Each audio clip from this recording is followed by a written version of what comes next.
కృష్ణ నా తదుపరి అర్జునికి భాగము కల్పించే గాథ ముందుగా అతనికి అవకాశం ఇచ్చేదివా పక్షపాతము రా రాజా అటు కాదు. నీవు సర్వ స్వాతంత్ర సార్వభౌత్వం పొందినవాడు. ఇక ఈ అర్జునుడు పాప అన్నసాటి తమ్ముడు.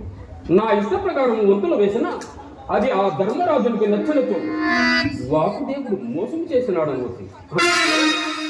అర్జునుని ముందుగా కోరుకోమంటే అటు తర్వాత ఏ మాట వచ్చినా తప్పుకోవడానికి వీలుగా ఉంటుందని కపట నాటక సూత్రధారి మరియు